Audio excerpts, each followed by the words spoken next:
India और China के बीच आए दिन कुछ ना कुछ ऐसा होता ही रहता है जिससे हमेशा यह प्रतीत होता रहता है कि कभी ना कभी भविष्य में इंडिया और चाइना के बीच कोई वॉर हो सकती है। और जब भी कोई वॉर शुरू होती है दोस्तों, तो वह शुरू होती है उस देश की आर्मी के थ्रू। और अगर हम किसी भी ताकतवर देश की आर्मी की बात करें तो हर देश की आर्मी को 3 पार्ट्स में डिवाइड किया जा सकता है, लैंड फोर्स, एयर फोर्स और नेवी। तो इस वीडियो में हम इंडिया और चाइना दोनों ही देशों की सेनाओं की तीनों टुकड़ियों की पावर्स के बारे में एक एक कर जानेंगे। लेकिन वीडियो शुरू करने से पहले अगर आपने अभी तक चैनल को सब्सक्राइब नहीं किया है तो देश और दुनिया के सभी फैक्ट्स को जानने के लिए फैक्ट ठिकाने को सब्सक्राइब करना ना भूलें, साथ में बेल आइकन घंटी भी दबा लीजिए। तो चलिए शुरुआत करते हैं आज के अपने India's versus China military powers comparison की। तो सबसे पहले बात करते हैं इन दोनों ही देशों की पॉपुलेशन और इकोनॉमी के बारे में।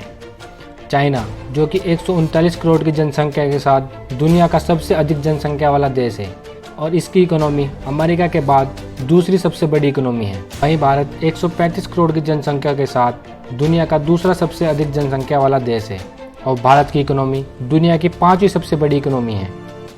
मिलिट्री स्ट्रेंथ, चाइना के पास 22 लाख एक्टिव सैनिक हैं और 5 लाख रिजर्व सैनिकों के मामले में चाइना दुनिया का सबसे ज़्यादा सैनिकों वाला देश है। लेकिन अगर बात की जाए इंडियन आर्मी की तो इंडिया की आर्मी में 14 लाख एक्टिव सैनिक हैं और 21 लाख रिजर्व सैनिक। इस प्रकार भारत के पास टोटल 34 लाख सैनिक हैं, जो कि किसी भी अन्य देश की टोटल सेना से अधिक हैं।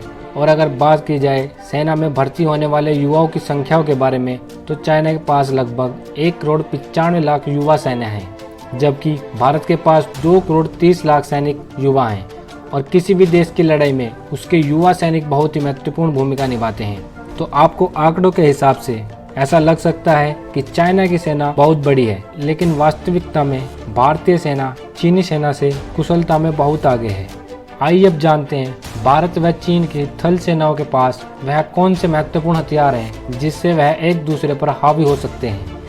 टैंक्स, भारत के पास लगभग 4795 टैंक्स हैं, जिसमें T-90 भीष्म, T-72 व अर्जुन जैसे प्रमुख टैंक्स शामिल हैं।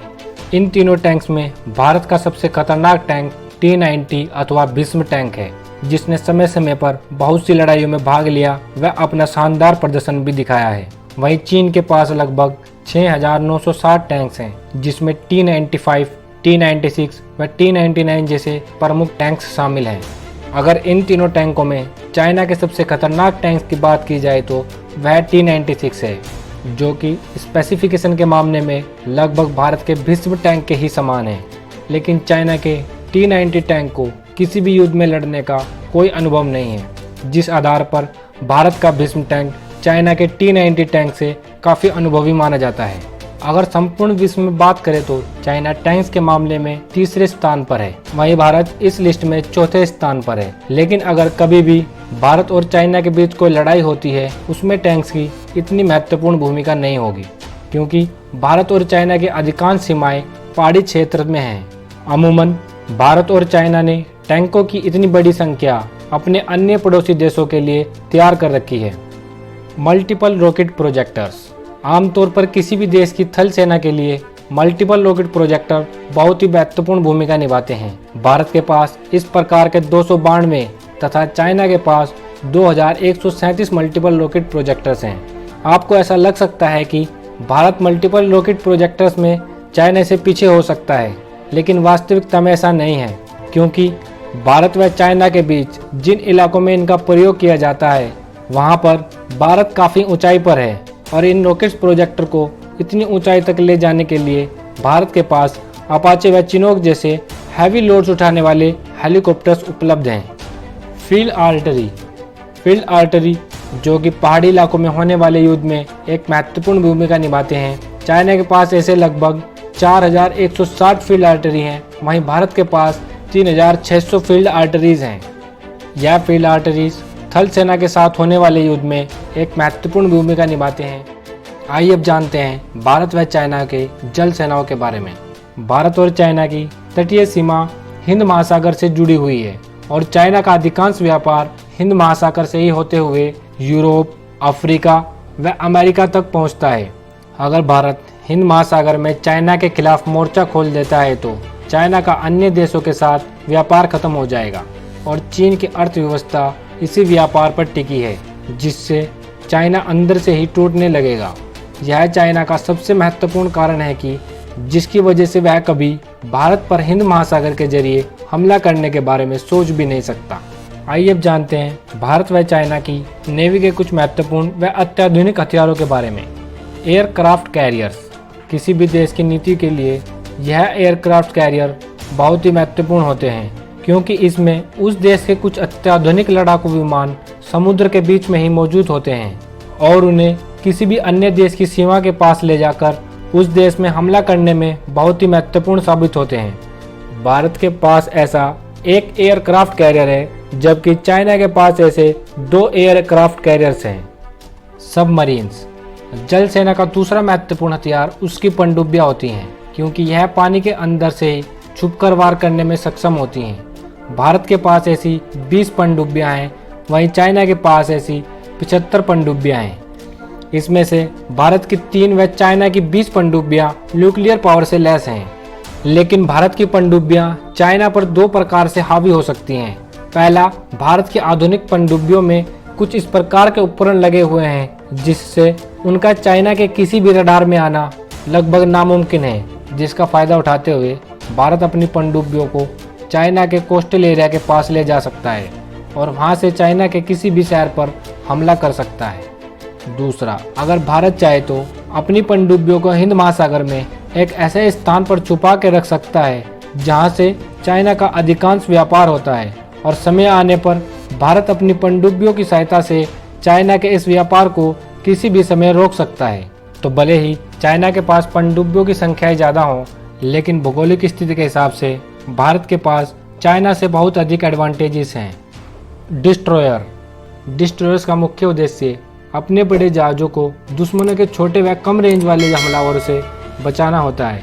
भारत के पास ऐसे 11 डिस्ट्रॉयर्स हैं, जबकि चाइना के पास ऐसे 36 डिस्ट्रॉयर्स हैं। भले ही चाइना के डिस्ट्रॉयर्स की संख्या अधिक हो, लेकिन भारत के डिस्ट्रॉयर्स अत्याधुनिक टेक्नोलॉजी से लैस हैं। वहीं चाइना के अधिकांश डिस्ट्रॉयर्स आज भी पुरानी टेक्नोलॉजी पर बेस हैं। आइए अब जानते हैं भारत व चाइना की वायु सेनाओं के बारे में। चाइना की वायु सेना में 3,98,000 सैनिक मौजूद हैं और यह दुनिया की तीसरी सबसे बड़ी वायु सेना है।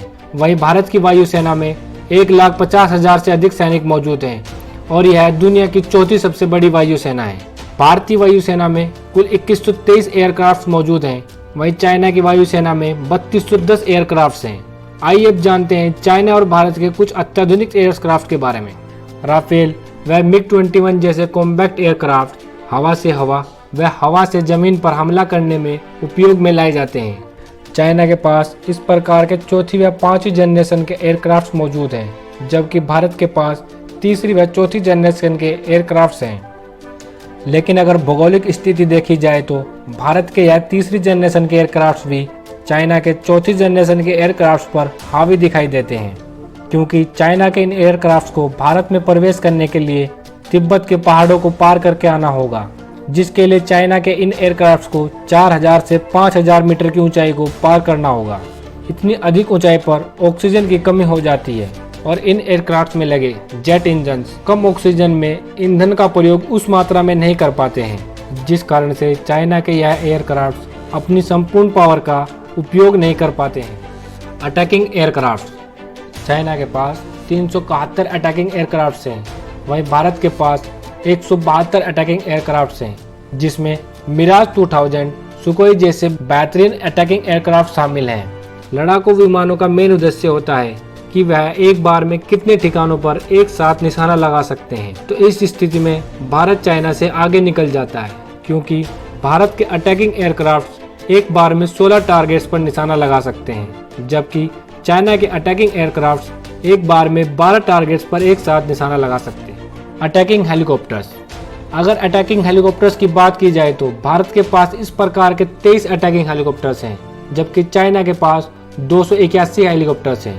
आपको यह संख्या भारत से काफ़ी ज़्यादा लग सकती है, लेकिन भारत के Mi-24 व अमेरिका द्वारा दिए गए अपाचे हेलीकॉप्टर्स को युद्ध का बहुत अधिक एक्सपीरियंस है, क्योंकि इसने सीरिया, इराक व अफगानिस्तान में कई अभियानों में अमेरिका का प्रतिनिधित्व करते हुए बहुत ही अच्छा परिणाम दिया है। जबकि चाइना के अटैकिंग हेलीकॉप्टर्स के पास युद्ध में लड़ने का कोई खासा अनुभव नहीं है। तो ये था हमारा आज का India versus China military power comparison, जिसमें हमने देखा कि दोनों ही देशों के आर्मी दुनिया की सबसे ताकतवर आर्मी में से एक है। तो हम यही चाहेंगे कि जो वेपन इस वीडियो में हमने आपको बताए हैं इनका यूज केवल परेड्स में ही होता रहे और रियल लाइफ में एक दूसरे देश के खिलाफ इनका यूज कभी ना हो। आपको वीडियो कैसी लगी कमेंट में जरूर बताएं। तो मिलते हैं जल्दी किसी नई वीडियो में किसी नए टॉपिक के साथ। तब तक के लिए देश और दुनिया के सभी फैक्ट्स को जानने के लिए देखते रहिए फैक्ट ठिकाना।